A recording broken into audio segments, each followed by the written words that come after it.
Kal orada, kal, bekle. Bacım, sakın hareket etme. Olduğun yerde kal. Patlayacak kadın komutanım. Bekle. Kal orada, kal.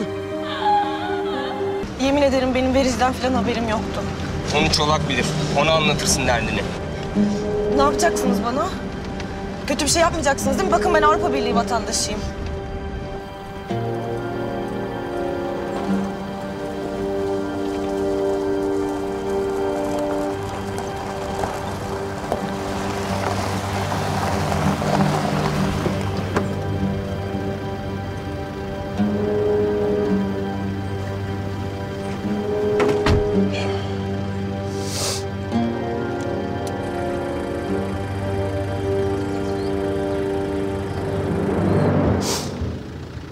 Başımıza büyük işler açtınız gazeteci hanım.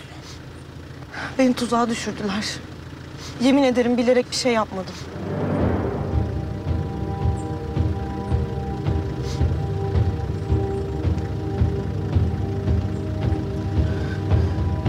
Sür oğlum, sür. Evet, sür.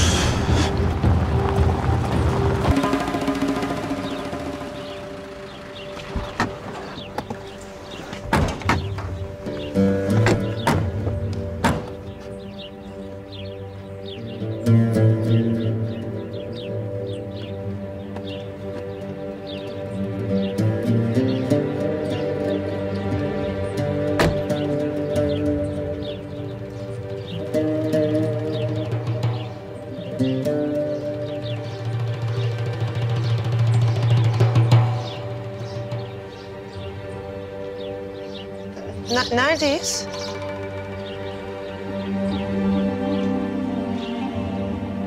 Buradayız. Burası neresi? Burası benim saklı cennetim. Merak etmeyin, emniyetteyiz. Bakın gerçekten benim bir suçum yok. Kullandılar beni. Odama girmişler, vericiyi yerleştirmişler. Herhalde öyle takip ettiler. Misafirimizi rahat ettirin.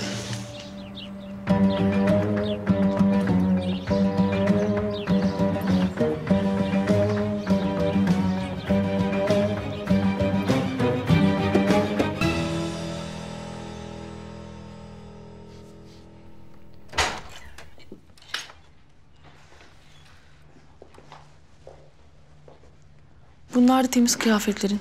Giyersin. Biz kıyafetlerini yıkarız. Sağ olun. Da ben ne zaman çıkacağım? Çıkmak istiyorum. Çolak bilir, biz bilmeyiz. Ya bir de ben acıktım.